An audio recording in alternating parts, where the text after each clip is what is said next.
Hello students, मैं हूं आपकी science teacher miss Gunjan, Sultanpuri D block के स्कूल से। तो चलिए शुरू करते हैं। आज हम करेंगे क्लास 10th की विज्ञान की वर्कशीट नंबर 36, जो कि चैप्टर धातु और अधातु से है। ये एक प्रैक्टिस वर्कशीट है। इसके अंदर आपको बहुत से इम्पॉर्टेंट क्वेश्चन बताए गए हैं जो एग्ज़ाम में आपसे पूछे जा सकते हैं। सबसे पहले हमें वस्तुनिष्ठ प्रश्न पूछे गए हैं जो कि पेपर में ज़्यादातर 1 मार्क्स के पूछे जाते हैं। पहला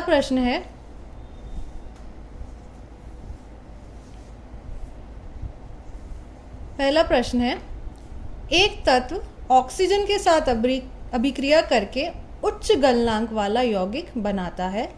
यह यौगिक जल में भी विलेय है। यह तत्व है मतलब हमें बताना है कि यह तत्व कौन सा है। सबसे पहले इस क्वेश्चन को पढ़ के हम एक इक्वेशन तैयार कर लेते हैं। तत्व हमें नहीं पता, इसीलिए ब्लैंक। किसके साथ अभिक्रिया कर रहा है? ऑक्सीजन के साथ, O, और ये बना रहा है एक यौगिक जिसका गलनांक क्या है? उच्च। 4 ऑप्शन है हमारे पास: कैल्शियम, कार्बन, सिलिकॉन और आयरन। सबसे पहले देखते हैं आयरन। आयरन जब अभिक्रिया करता है ऑक्सीजन के साथ तो ये देता है Fe2O3, जो कि जंग भी कहलाता है। जंग की अवस्था कैसी है? ठोस। यह जल में विलयन नहीं हो पाएगी, इसीलिए हमारा ये ऑप्शन गलत। सिलिकॉन ऑक्सीजन के साथ अभिक्रिया करने पर बनाता है SiO2। ये भी ठोस होता है मगर ये जल में विलयन नहीं करता, इसलिए ये ऑप्शन भी गलत। कार्बन ऑक्सीजन के साथ अभिक्रिया करने पर बनाता है CO2, जो कि हम सभी जानते हैं एक गैस है, तो ये ऑप्शन भी हमारा गलत। अंत में बचता है कैल्शियम, जो कि CaO बनाता है और ये जल में भी विलयन कर सकता है, इसीलिए हमारा सही आंसर हो जाएगा कैल्शियम। अब हम देखते हैं हमारा सेकंड प्रश्न। धात्विक ऑक्साइड की प्रकृति क्या होती है? हम सभी जानते हैं धात्विक ऑक्साइड का मतलब है धातु की ऑक्साइड। ज़्यादातर ये याद रखें, ये होती है शारीरिक प्रवृत्ति की। किसकी? शारीरिक प्रवृत्ति की। शारीरिक प्रवृत्ति का मतलब है जब ये पानी में मिलेंगी तो ये लाल लिटमस को नीले लिटमस में बदल देंगी। यहाँ हमने एक एग्जाम्पल लिया है कैल्शियम, जो कि एक धातु है, उसकी ऑक्साइड कैल्शियम ऑक्साइड जब पानी में मिलेगी तो लाल लिटमस को नीला कर देगी। उसी तरह से कॉपर ऑक्साइड पानी में मिलने पे लाल लिटमस को नीले में तब्दील कर लेगी। साथ ही ये भी याद रखें, अधात्विक ऑक्साइड हमेशा अम्लीय प्रकृति की होती हैं। नेक्स्ट क्वेश्चन है अधातु जो विद्युत का सुचालक है। अभी तक हमने पढ़ा था कि धातु विद्युत के सुचालक होते हैं तथा ताप के सुचालक होते हैं, मगर हमसे क्या पूछा गया है? कोई अधातु। यह बात आपको बच्चों याद रखनी है। ग्रेफाइट एक ऐसा अधातु है जो कि विद्युत का सुचालक है। ग्रेफाइट अगर आप समझना चाहें तो जो आपकी पेंसिल की नोक में मिलता है उसे ग्रेफाइट कहते हैं।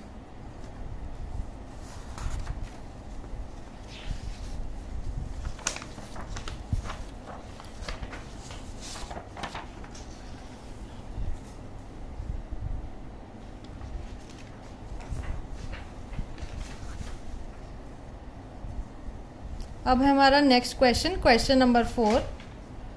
कॉपर, सिल्वर और एल्युमिनियम को उनकी सक्रियता के आधार पर बढ़ते क्रम में नियोजित कीजिए। अब हम पहले समझते हैं ये सक्रियता के आधार। सक्रियता का मतलब है कि कौन कितनी जल्दी अभिक्रिया कर सकता है।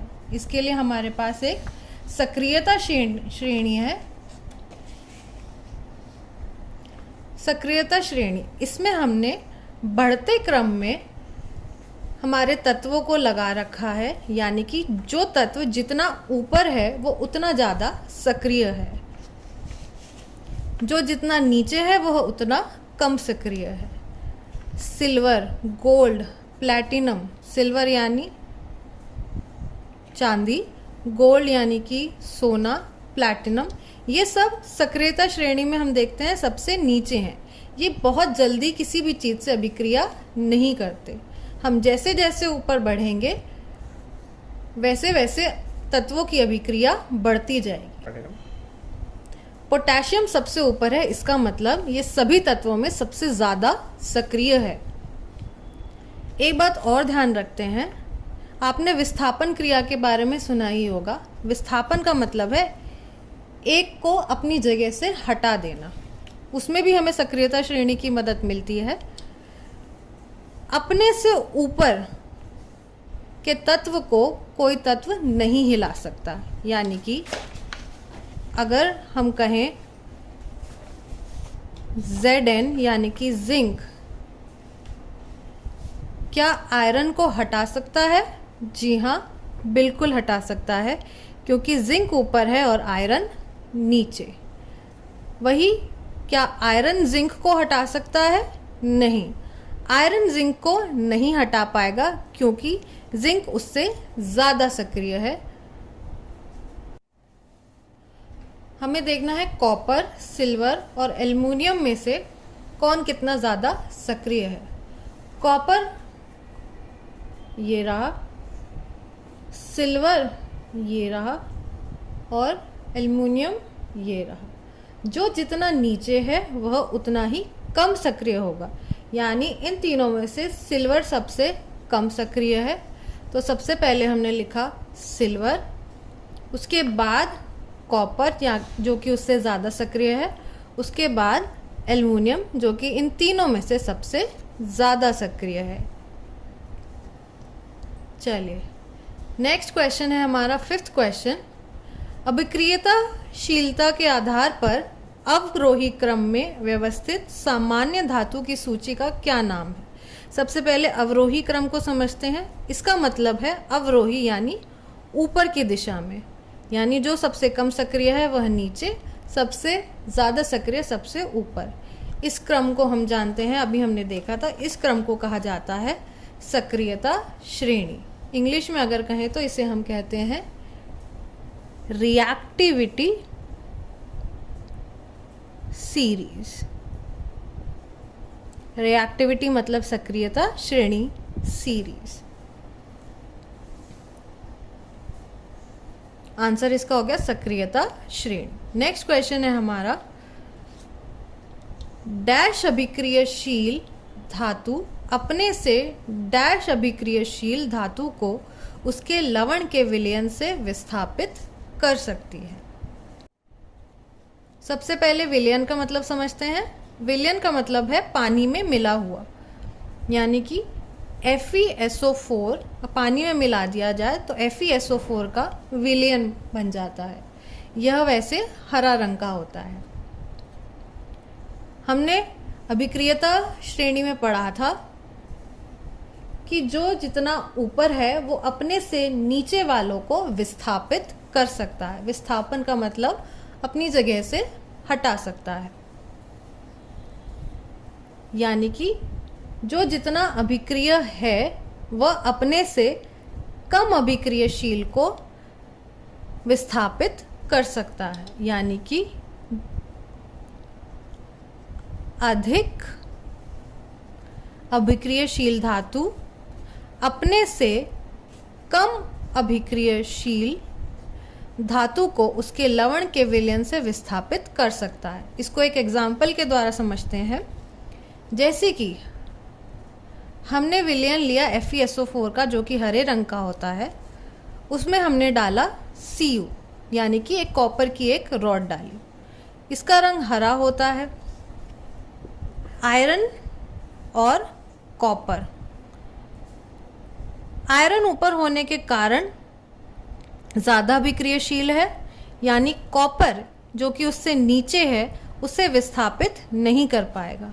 तो यहाँ पर कोई भी अभिक्रिया नहीं होगी। FeSO4 में कोई विस्थापन नहीं होगा, ये कोई अभिक्रिया नहीं देंगे। उसी जगह अगर हमने FeSO4 में अब कॉपर हटा के जिंक की एक छड़ी डाली है, जिंक जो कि आयरन से अभिक्रियताशीलता में ऊपर है, यानी वह ज़्यादा अभिक्रियशील है, तो वह यहाँ से आयरन को हटा के खुद को लाकर आयरन को अलग कर देगा, यानी यहाँ पर क्या हो गया, विस्थापन। अधिक अभिक्रियाशील धातु अपने से कम अभिक्रियाशील धातु को उसके लवण के विलयन से विस्थापित कर सकती है। चलिए नेक्स्ट क्वेश्चन देखते हैं। अधातुओं द्वारा बनाए गए आयन का नाम क्या होता है? सबसे पहले देखते हैं अधातु। क्लोरीन, आयोडीन, फ्लोरीन, ये सब क्या है? अधातु। यह हमेशा ऋणात्मक रहते हैं, यानी कि यह ऋण में आ जाते हैं इलेक्ट्रॉन लेकर।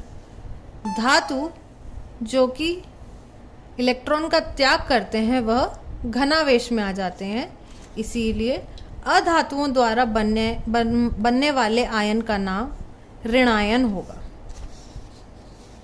Next question. कुछ धातुएं जल के साथ बिल्कुल भी अभिक्रिया नहीं करती, ऐसी किसी धातु का नाम बताइए। फिर से हम अपनी सक्रियता श्रेणी पे आते हैं। जो जितना नीचे है वह उतना ही कम अभिक्रिय है, यानी कि जो सबसे नीचे है वह सबसे कम अभिक्रिया करेगा। जैसे कि चांदी, सोना, प्लैटिनम, यह बहुत ही कम अभिक्रियाशील है, इसका मतलब ये पानी से भी अभिक्रिया नहीं करेंगे। तो ऐसी धातुएं जो अभिक्रिया नहीं करती, silver, gold, platinum. Next question है, पृथ्वी की सतह पर प्रचुर मात्रा में पाई जाने वाली धातु है।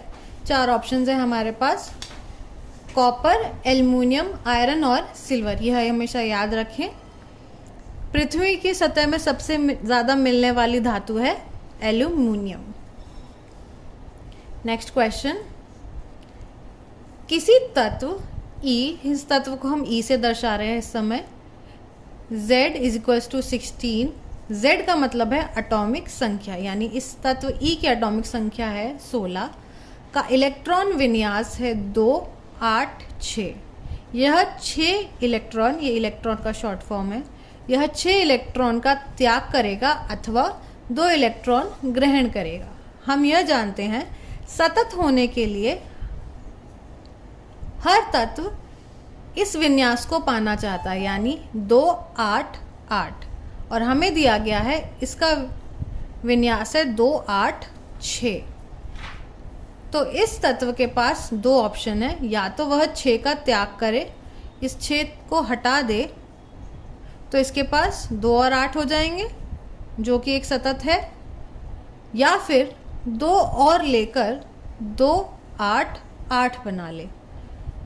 6 का त्याग करना या फिर 2 को ग्रहण करना, इलेक्ट्रॉन के त्याग और ग्रहण में बहुत ही ऊर्जा लगती है। तो 6 का त्याग करना या 2 का ग्रहण करने में से 2 के ग्रहण करने में कम ऊर्जा लगेगी, इसीलिए यह इसके लिए ज़्यादा आसान है। तो हमारा उत्तर हो जाएगा कि यह 2 इलेक्ट्रॉन ग्रहण करेगा। अब नेक्स्ट टाइप के क्वेश्चन है लघु उत्तरीय प्रश्न, जो कि ज़्यादातर पेपर में 2 से 3 मार्क्स में पूछे जाते हैं। पहला क्वेश्चन है, इन समीकरणों को पूरा करना है। हम आपको 3 समीकरण दिए गए हैं, FeH2O, CaH2O, KH2O। ध्यान से देखें तो ये सभी क्या हैं? धातु। ये सभी क्या हैं? धातु। आयरन, कैल्शियम, पोटेशियम, ये सभी धातु हैं। हमने पढ़ा था धातु जब भी पानी के साथ अभिक्रिया करता है तो या तो धातु की हाइड्रोक्साइड बनती है, हाइड्रोक्साइड मतलब वहाँ पर OH आपको ज़रूर दिखेगा, या फिर ऑक्साइड बनाता है यानी कि O ज़रूर दिखेगा, और साथ में ही क्या निकलती है? H2 gas. यह भी एक धातु है, पानी के साथ अभिक्रिया कर रहा है, इसका मतलब इसमें H2 गैस तो ज़रूर निकलेगी। तो हम यहाँ लगा देते हैं H2 गैस। धातु का पानी से अभिक्रिया होने पर H2 गैस का निकलना निश्चित है, तो हमने लगा दिया H2। ये भी धातु है, H2 गैस निकलेगी। यह भी धातु है, H2 गैस ज़रूर निकलेगी। जो ज़्यादा अभिक्रिय धातु होते हैं उनकी हमेशा हाइड्रो ऑक्साइड बनती है। कैल्शियम और पोटेशियम बहुत ही ज़्यादा अभिक्रियशील हैं, इसीलिए इनकी बनेगी hydro oxide. Calcium hydro oxide में OH का आना ज़रूरी है, OH होल ट्वाइस, और पोटेशियम के साथ OH लग गया तो KOH। तो ये अभिक्रिया हमारी पूरी हुई। कैल्शियम पानी के साथ अभिक्रिया करने पर calcium hydroxide plus hydrogen gas, potassium पानी के साथ अभिक्रिया करने पर पोटेशियम हाइड्रोक्साइड और H2 गैस। जो कम अभिक्रियाशील होते हैं उनकी बनती है ऑक्साइड, यहाँ बन जाएगी Fe2O3। अब सभी बच्चे इसको बैलेंस करना भूल जाते हैं, हम पहले से फटाफट से बैलेंस कर लेते हैं।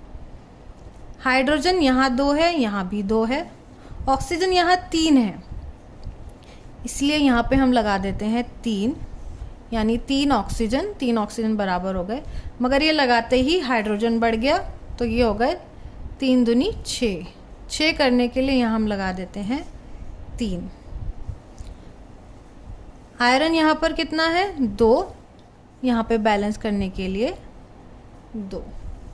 चेक करते हैं, आयरन 2 है, हाँ आयरन 2 है। हाइड्रोजन 3 दूनी 6, 3 दूनी 6, हाइड्रोजन पूरे हैं। ऑक्सीजन 3, ऑक्सीजन 3, ये हमारी इक्वेशन बैलेंस्ड है। चलिए नेक्स्ट क्वेश्चन हम करते हैं। प्राय जब धातुओं की अभिक्रिया खनिज अम्लों से होती है तो H2 गैस निकलती है, लेकिन जब धातुओं की अभिक्रिया तनु HNO3 यानी नाइट्रिक अम्ल से करवाई जाती है तो H2 गैस नहीं निकलती, क्यों? याद रखें, धातु पानी से अभिक्रिया करने पर भी H2 गैस देती है और धातु अम्ल से अभिक्रिया करने पर H2 गैस देती है तथा धातु का लवण बनाती है। एग्जाम्पल देखते हैं, Fe जो कि एक धातु है, H2SO4 जो कि एक अम्ल है, अभिक्रिया करने पर हमें मिला FeSO4, साथ में निकली है हाइड्रोजन गैस। FeSO4 धातु का लवण है। एक और एग्जाम्पल, CuH2SO4 अम्ल से अगर हमने अभिक्रिया कराई तो हमें बना धातु का लवण CuSO4, साथ में हाइड्रोजन गैस। अब HNO3 भी एक अम्ल है, मगर इस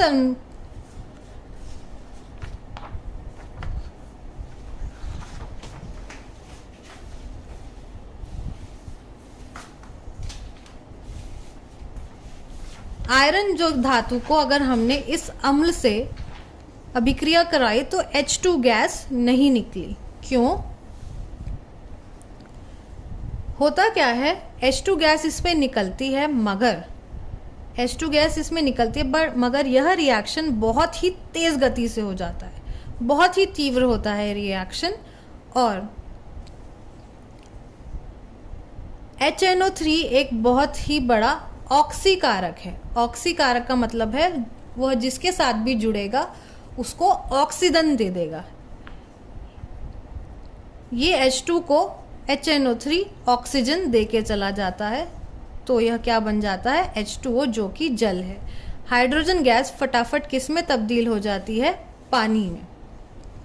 तो इसका आंसर बनता है, धातु जब HNO3 से अभिक्रिया करती है तो H2 गैस नहीं निकलती, क्योंकि HNO3 एक प्रबल ऑक्सीकारक है। हाइड्रोजन निकलते ही वह उसे ऑक्सीजन दे देता है। वह अभिक्रिया में उत्पन्न H2 को ऑक्सीजन प्रदान कर जल में बदल देता है और स्वयं नाइट्रिक ऑक्साइड में बदल।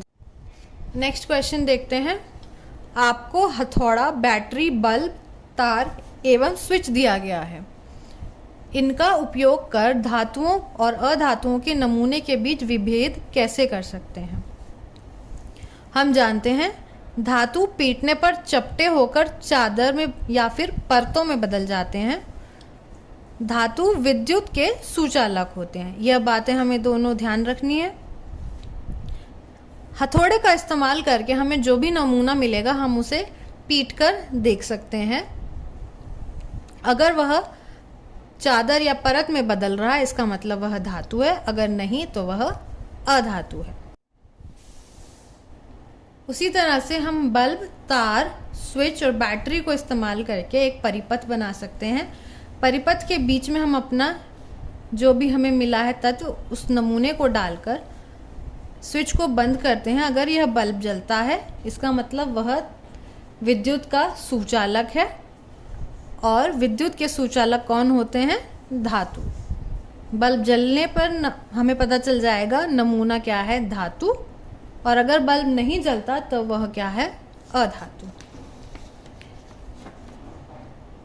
इसका सेकंड पार्ट है विभेदन के लिए किए गए इन परीक्षणों का आंकलन कीजिए। आंकलन का मतलब है हमें बताना है क्या यह एकदम सटीक होते हैं? नहीं, ये परीक्षण पर्याप्त नहीं होते, क्योंकि बहुत सी ऐसे अधातु होते हैं जो कि सुचालक हो सकते हैं, बहुत ही धातु ऐसे हो सकते हैं जो कि पीटने पर टूट जाते हैं। तो यह एक परफेक्ट परीक्षण नहीं है जिससे हम बता सकें कि कोई चीज़ धातु है या अधातु। एग्जाम्पल आपको दिया गया है ग्रेफाइट, जो कि अधातु है फिर भी यह सुचालक होता है, हमने पिछले क्वेश्चन में भी देखा था। सोडियम जो कि एक धातु होता है फिर भी वह सॉफ्ट होता है और पीटने पर टूट जाता है। क्वेश्चन देखते हैं, उभयधर्मीय ऑक्साइड क्या होते हैं और उनकी दो उदाहरण देने अभिक्रिया सहित। सबसे पहले देखते हैं क्या होते हैं। वे धातु ऑक्साइड यानी धातु की वो ऑक्साइड जो अम्ल तथा क्षार दोनों से अभिक्रिया करते हैं तथा लवण उत्पन्न करते हैं, उभयधर्मी ऑक्साइड कहलाते हैं। इसका एग्जाम्पल है ZnO, Al2O3। ये दोनों उभयधर्मी हैं, यानी ये अम्ल से भी अभिक्रिया कर सकते हैं और क्षार से भी। एग्जाम्पल देख लेते हैं। Al2O3 HCl जो कि एक क्षार है उससे अभिक्रिया इसने कर दी, और NaOH जो कि एक अम्ल है उससे भी अभिक्रिया कर दी, दोनों से कर दी। इसका मतलब यह क्या है? एक उभयधर्मी ऑक्साइड। नेक्स्ट क्वेश्चन है आपका कारण बताइए। पहला पार्ट है गर्म जल का टैंक बनाने में तांबे का उपयोग होता है परंतु इस्पात का नहीं।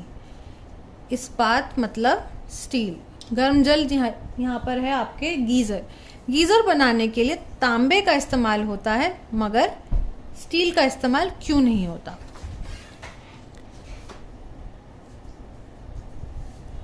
तांबा ऊष्मा का स्टील से बेहतर चालक है। यह आंसर खुद में ही पूरा है कि स्टील से ज़्यादा अच्छा ऊष्मा का चालक कौन है?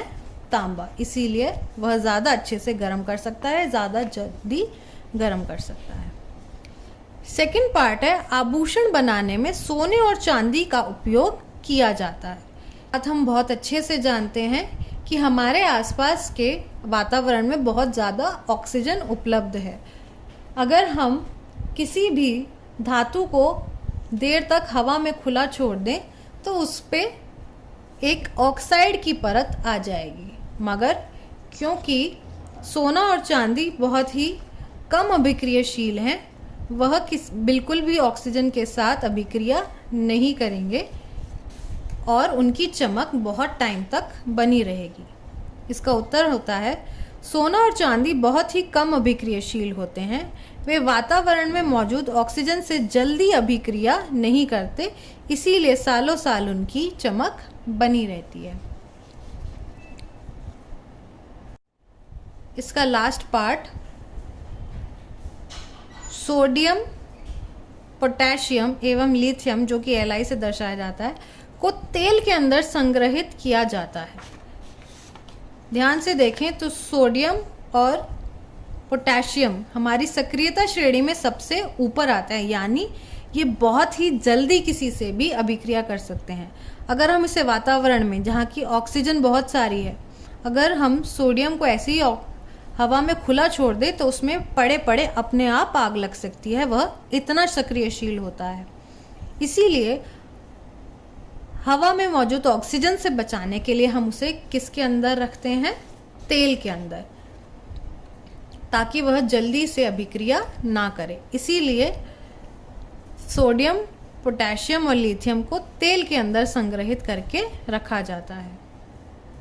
हमारा नेक्स्ट क्वेश्चन है, कुछ अभिक्रियाएं हमें देखनी है कि हमें कुछ धातु दिए गए हैं, कुछ ऑक्साइड दी गई है, इनको आपस में गर्म करना है। क्या करना है? गर्म करना है। सबसे पहले जिंक ऑक्साइड को हमें जिंक के साथ गर्म करना है। जिंक ऑक्साइड प्लस जिंक, और हमें उसे गर्म करना है। हम गर्म करने का निशान किससे दिखाते हैं? ट्रायंगल। ट्रायंगल का मतलब है हम उसे हीट कर रहे हैं या फिर उसे गर्म कर रहे हैं। जिंक क्या जिंक को विस्थापित करेगा? कोई चीज अपने आप को विस्थापित करेगी? बिल्कुल नहीं। मैग्नीशियम को विस्थापित करेगा? नहीं। मैग्नीशियम को विस्थापित करेगा? नहीं। कॉपर ऑक्साइड कॉपर को विस्थापित करेगा? नहीं। यानी कोई भी अपने आप को विस्थापित नहीं करेगा। यानी जिंक ऑक्साइड जहाँ जिंक के साथ अभिक्रिया कर रही है तो उसे विस्थापित नहीं करेगी। मैग्नीशियम ऑक्साइड मैग्नीशियम को विस्थापित नहीं करेगी। कॉपर अपने आप को विस्थापित नहीं करेगा। तो जो अपने आप से अभिक्रिया कर रहे हैं वो तो कोई अभिक्रिया नहीं होगी, तो यहाँ पर कोई भी अभिक्रिया नहीं होगी। नेक्स्ट हम देखते हैं जिंक का मैग्नीशियम के साथ। हम इसकी इक्वेशन लिखते हैं ZnO प्लस Mg। इसे गर्म करा गया। वापस हम अपनी अभिक्रियाशीलता पे आते हैं। जिंक और मैग्नीशियम इसके ऊपर है, अपने से नीचे वालों को वो विस्थापित कर सकता है, यानी Mg जिंक को हटा सकता है। तो क्या होगा यहाँ पर? O के साथ Zn हट के Mg आ जाएगा और जिंक छूट जाएगा। तो यहाँ पर विस्थापन हो रहा है। जिंक ऑक्साइड मैग्नीशियम के साथ विस्थापन करेगा। उसी तरह देखते हैं, जिंक ऑक्साइड कॉपर को विस्थापित कर पाएगा? जिंक कॉपर को, जिंक उससे अपने से नीचे वालों को विस्थापित कर सकता है, यानी कॉपर उसके नीचे आ सकता है। ये इनमें से कॉपर को विस्थापित कर देगा, यानी अभिक्रिया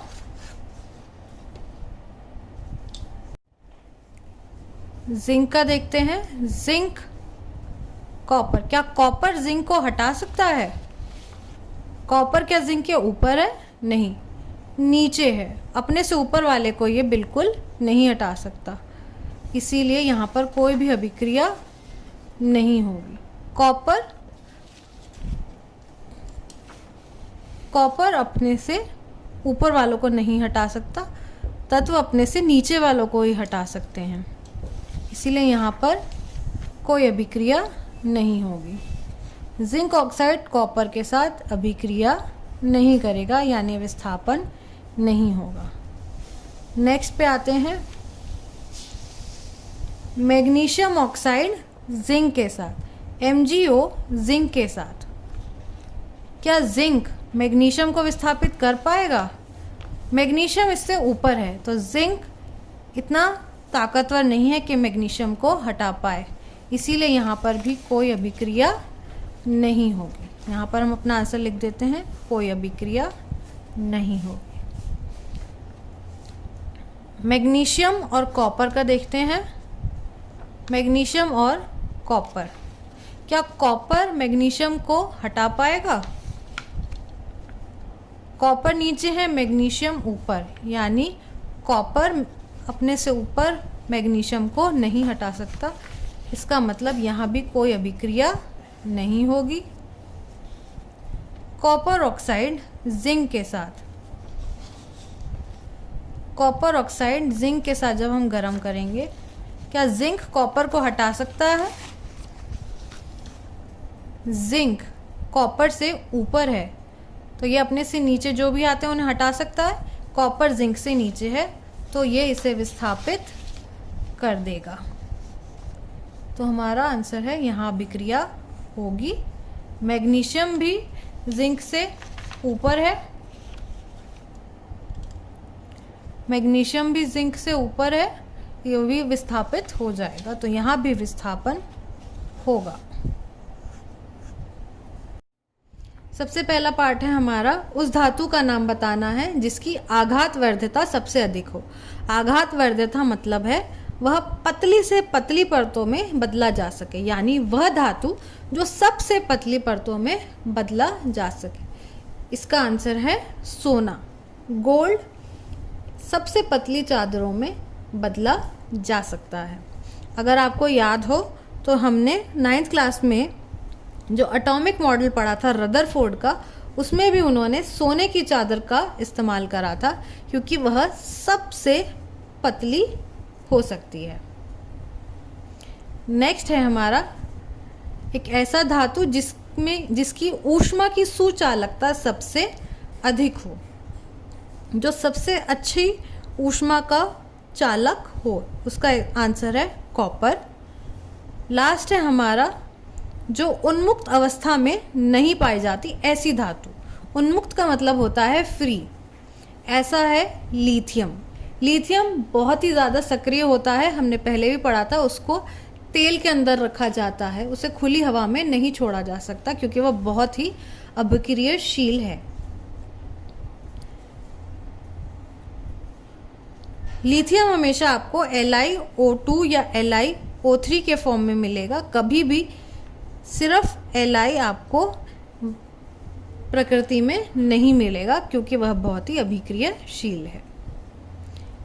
नेक्स्ट क्वेश्चन है आपका, एल्युमिनियम में ऐसा कौन सा गुण है जिसके कारण उद्योग जगत में इसकी काफ़ी मांग है। उद्योग फैक्ट्रियों में इसकी इतनी ज़्यादा मांग क्यों रहती है? सबसे पहली बात, यह धरती में पाया जाने वाला सबसे अधिक धातु, पहले भी हम ये क्वेश्चन कर चुके हैं।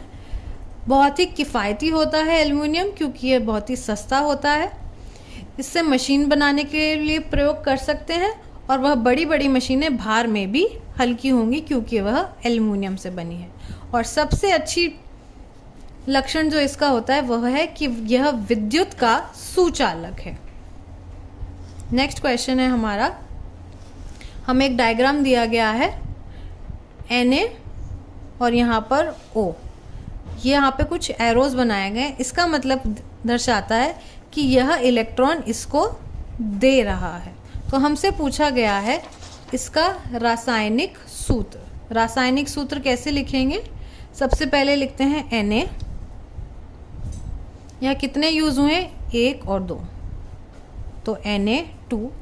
ऑक्सीजन कितने इस्तेमाल हुए हैं? सिर्फ एक ही ऑक्सीजन हमें यहाँ दिख रहा है, तो ऑक्सीजन एक लगाने की हमें ज़रूरत नहीं होती। तो इसका रासायनिक सूत्र क्या हो गया? Na2O। जो इलेक्ट्रॉन का त्याग करता है, यानी इलेक्ट्रॉन किसी को देता है, वह हमेशा धातु होते हैं। जो इलेक्ट्रॉन लेता है वह अधातु। तो धातु हमारा इसमें क्या हो गया? Na, और अधातु हमारा हो गया ऑक्सीजन। जो त्याग करता है वह घनात्मक आवेश लेता है, यानी घनायन में हो गया हमारा Na। जितने प्लस, इसका मतलब उसने उतने इलेक्ट्रॉन का त्याग करा है, यानी इलेक्ट्रॉन Na ने कितने इलेक्ट्रॉन का त्याग करा? 1। इस पे 1 प्लस। जो इलेक्ट्रॉन को लेता है उस पे कैसा आवेश आता है? ऋणात्मक, यानी कि माइनस। ऑक्सीजन ने कितनों को ग्रहण करा है? 2 इलेक्ट्रॉन को ग्रहण करा है, तो 2 माइनस या फिर ऑक्सीजन 2 माइनस। तो ऋणायन हो गया आपका O2 माइनस, घनायन हो गया आपका Na प्लस। नेक्स्ट हमारे लास्ट तरीके के क्वेश्चन है दीर्घ उत्तरीय प्रश्न, जो कि ज़्यादातर पेपर में आपसे 4 या 5 मार्क्स के पूछे जाते हैं। इसमें पहला हम अपना देखते हैं। पहला हमारा क्वेश्चन है, दो परमाणुओं A और B से बनने वाले यौगिक के निर्माण में A 2 इलेक्ट्रॉन, मैंने बताया था ये इलेक्ट्रॉन का शॉर्ट फॉर्म है, 2 इलेक्ट्रॉन का त्याग करता है, वह B 1 इलेक्ट्रॉन ग्रहण करता है। हमने A बनाया, यह 2 इलेक्ट्रॉन का त्याग करेगा, यानी ये देना चाहेगा। उसी तरह B 1 इलेक्ट्रॉन को लेना चाहेगा। यह 2 देना चाहता है मगर B सिर्फ 1 ही ले सकता है, तो हम 2 B ले आते, एक ये वाला ले लेगा, दूसरा ये वाला ले लेगा।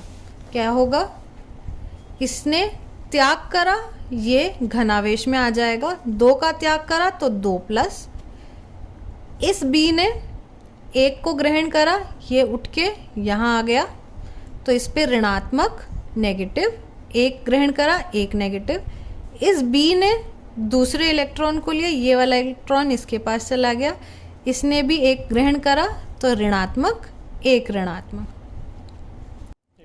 A और B के बीच में बनने वाले आबंध की प्रकृति क्या है, आयनिक आबंध। A और B से बने इस यौगिक का सूत्र सुझाइए। सूत्र हम पहले भी लिख चुके हैं, देखते हैं। A हमने किस किस का इस्तेमाल करा है, A कितने A इस्तेमाल हुए हैं, सिर्फ 1, A 1 हमें लिखने की ज़रूरत नहीं है, इसे हटा देते हैं। B कितने यूज़ हुए हैं, 1 और 2, तो B 2, हमारा सूत्र क्या हो गया, AB2। इसी प्रकार MgCl अणु के निर्माण का वर्णन करें। सबसे पहले हम इनकी इलेक्ट्रॉन विन्यास देख लेते हैं। Mg का विन्यास होता है 2, 8 और 2, क्लोरीन का 2, 8 और 7, इसके आखिरी में 2 है, इसके आखिरी में 7। हम सतत रहने के लिए हमें या आखिरी कक्षा में 8 इलेक्ट्रॉन चाहिए। अगर यह 2 का दान कर दे तो इसके पास 2 8 हो जाएंगे, यह चले गए तो इसकी आखिरी कक्षा में 8 इलेक्ट्रॉन हो जाएंगे, यह सतत हो जाएगा। 7 अगर ये 1 इलेक्ट्रॉन ले ले तो यह 2 8 8 में तब्दील हो जाएगा, जो कि सतत विन्यास हो जाएगा।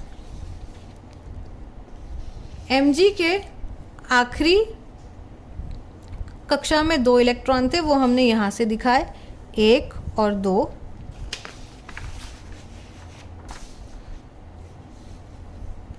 Mg के आखिरी कक्षा में 2 इलेक्ट्रॉन थे, 2 8 और 2, और इसका विन्यास था 2 8 और 7। आखिरी कक्षा के इलेक्ट्रॉन हम हमेशा दर्शाते हैं, यहाँ पर 2 है तो 2 इलेक्ट्रॉन, यहाँ 7 है तो 1 2 3 4 5 6 7 इलेक्ट्रॉन। Mg 2 का दान करना चाहेगा या 2 को त्याग करना चाहेगा। क्लोरीन सिर्फ 1 ही ले सकता है, तो हम ऐसा 1 क्लोरीन और ले आते हैं।